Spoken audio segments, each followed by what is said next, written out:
Okay, ladies and gentlemen, wow. What a time to be alive right now. We've got some crazy stories today, but the big story is that martial law has been declared in South Korea. This is such a fast moving story. I'm going to take you to the shared screen. We're going to look at some live feeds and a couple of other things and updates in a minute. But I'll just start and break down what actually happened here. This has all happened in such a fast space of time. It's almost believable what's going on. There's still special forces um, in the parliament right now. I mean, this is so crazy. So let me just tell you what's actually happened there.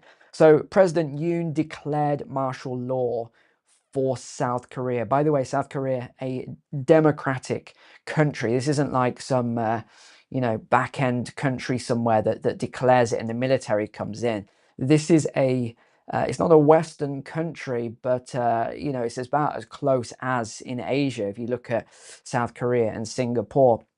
So this isn't a small deal. This is a big deal. And this is what we've been talking about a lot on the channel, how we're seeing these events one after the other taking place. And there's going to be more of these events, by the way. So if you don't know much about President Yoon, I'm no expert on him, but I know he was elected about a couple of years ago, 2022. So he's been in power for a couple of years. There's been a lot of controversy around him since the start because he felt as though he was a president, but wasn't really in control of his country. The parliament's made up of 2/3 of his opposition. So everything he's trying to do, he feels is not getting through. There's also a lot of stuff going on around his wife. I'm not going to even get into all of that, but he feels she's been, unfairly treated. The 2/3 of parliament feel that she's interfering in the country and all this other stuff. So anyway, he said he hasn't been able to get anything done, that communist forces have infiltrated the parliament. So what did he do? He called for martial law. This took place, just how unprecedented this was, at 10:30 p.m. at night, their local time, because they're obviously ahead of where I am here in UK region and where some of you watching in the States, he's well ahead. So he actually called on the security forces, the military, the police. He blocked parliament so no one could get in. Although the speaker somehow, don't ask me how, was he a special forces guy himself, managed to get through, scale the fence and open the parliament. I mean, this stuff is like, they're probably going to make a movie out of this. Now, the ruling party does have the authority to override, and I'll tell you what's happened in a moment when I catch you up on it all.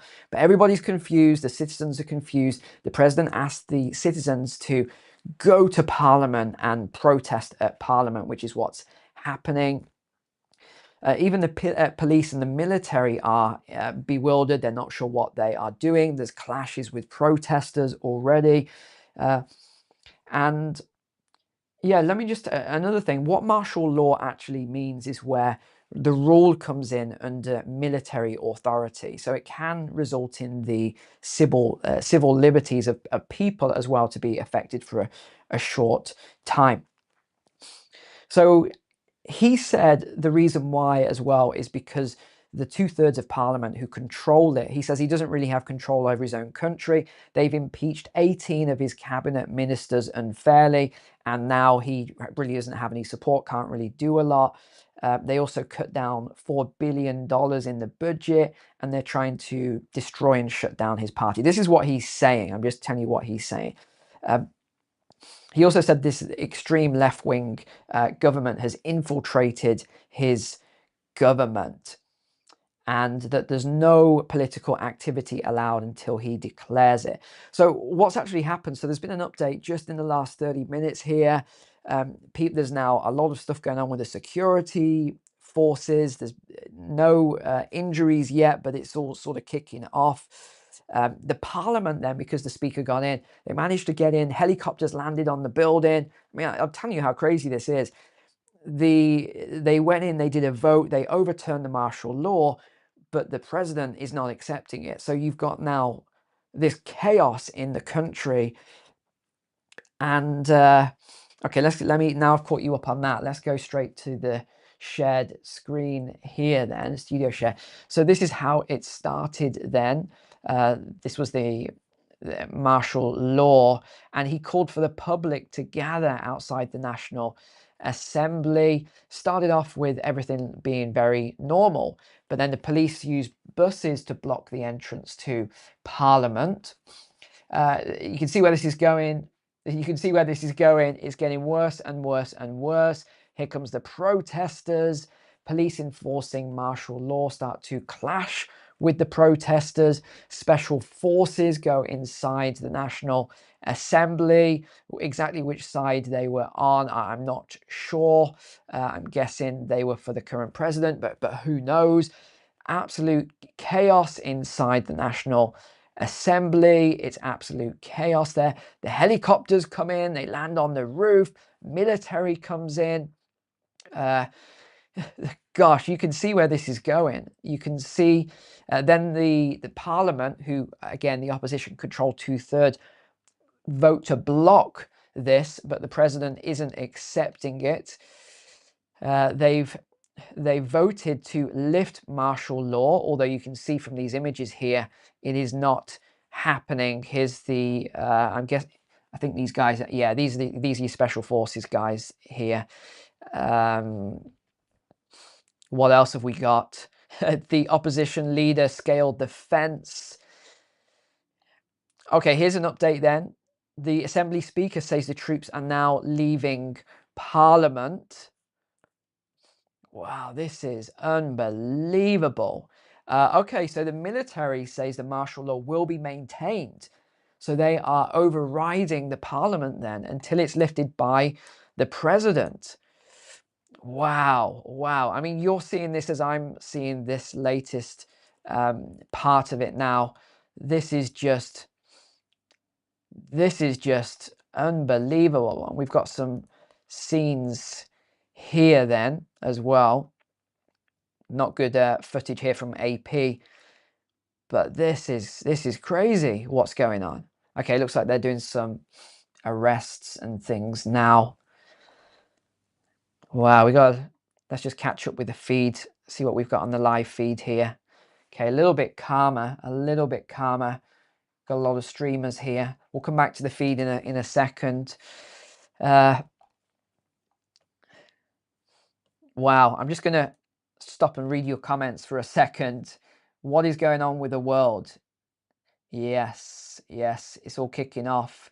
Okay, I'll just cover a couple of other things for a moment there, and then we'll come back to this because there's a lot of other things going on. We'll talk about China, Russia, Syria, Israel. I mean, this is just kicking off everywhere.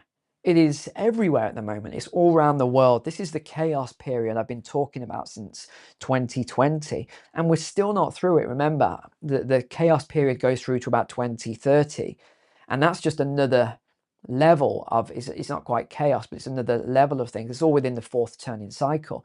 So what are we in? We're not even in 2025 yet, and we're still seeing these events escalate. So we've got Russia, Ukraine, we've got, there's meant to be a ceasefire in Israel with Hezbollah and Hamas and everything. That doesn't seem to be holding at the moment. They are going after each other again. This is just crazy what is going on. And now China today has just banned rare earth mineral exports to the US. And they are blaming the Biden admin. They're saying that he's doing all of these illegal things against the country as he is leaving. A couple of things then. So we've got sales of gallium. So that's used in electronics to turn electricity into light. You've got germanium here. That's mainly used in telescopic lenses and what else? Like microscopes, things like that. Antimony, that's for hardening alloys, etc. So you've got these things that they are blocking now. Graphite is another one that's used in EVs a lot. So the US is going to, so that they're actually halting these materials then on national security grounds being sent to the United States, especially for military purposes. This is really kicking off then, because China produces all the world's supply of critical minerals, almost all, sorry, needed to make advanced technologies such as semiconductors. Beijing has been tightening its grip on the materials, also known as rare earth materials, rare earth metals, etc., in retaliation for US export controls. On Monday, the Biden admin expanded its curbs on technology to China by prohibiting the sale of certain types of chips and machinery, and adding more than 100 Chinese companies to a restricted trade list. This move was the third significant action in the past 3 years in the Biden admin's bid to prevent China from catching up to the US. Well, I think we know where this is going. It's going to be a real head-to-head battle as we move forward. China criticized the latest move, calling it illegal. Such practices seriously undermine the international economic and trade order, disrupt the stability of global production and the supply chain, and harms the interest of all countries. This is what China has responded with. Russia and China then issue an update after the nuclear bomber patrol near US. So a lot of US allies. A lot of media have been saying near the US. It's actually not the US. If you read the story, it is where US bases are, or where allies such as Japan are. So a lot of the media are really running with this and blowing it out of proportion. But what China and Russia have said is they didn't target any third party, but they were flying, by the way, these nuclear capable bombers near allies of the US in the Western Pacific. According to Japan then, these air patrols were carried out on Friday over the Sea of Japan, and then there was more on Saturday. So what did the Chinese Defense Ministry said then? They said it was part of annual cooperation plans with the Russian military. They didn't target anyone. This is just sort of exercises, I think is what they're trying to say. The Russian Defense Ministry claimed the aircraft involved in these joint patrol missions, including bombers and fighter jets, did not violate the airspace of foreign countries. They acted strictly in line with provision of international law when performing the flight mission. So again, what are we seeing? We're seeing this increase in military movement with China, with Russia. They are preparing for what might come in the future. What else have we had? Syria, Aleppo.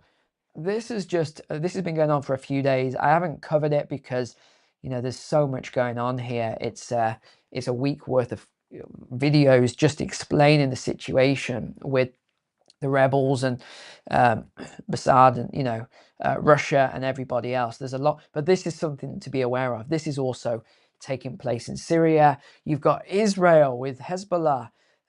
Israel's just responded to the Hezbollah rocket attacks. They've done airstrikes. These are fresh airstrikes on South Lebanon. You know, all of this is going on, ladies and gents. This is an escalation. It's not a de-escalation. We've now got the UK underestimating the threat of cyber attacks from hostile states and gangs. Let's go back to have a look at the South Korea situation then. Wow, the chat is just going crazy. Look at this. Has it been lifted? No, it hasn't been lifted yet. We can still see this is all going on. Let's see if we got an update out of the BBC here. Okay, so the lawmakers defy the president and block martial law, but I don't think the military are listening to this. Now, we haven't got an update yet. But yeah, look, the military, this is in the last 20 minutes here, says martial law will be maintained. It's not going to be lifted until the president. This is going to be a big, big standoff here. I don't think we're going to get resolution on this during this stream anyway. You can imagine me, I was out and someone messages me and says, well, are you going to stream this? Are you online right now? And I said, what is going on? I wasn't even following the news today. And then what happens? I got to rush back, and this is just chaos. It's absolute chaos. That one day I thought, finally, ladies and gents, I could have a day off and catch up with all my work. And we've got this. This is going to be going on for a long time yet. Let's see if I can catch you up on it tomorrow or something. But yeah, absolute chaos going on around the world. But on a positive note, I hope you are doing well. Yeah, wow. Crazy times indeed. Thank you so much for being a subscriber here and being online. Really appreciate it, by the way. God bless you and your families, and I'll see you next time.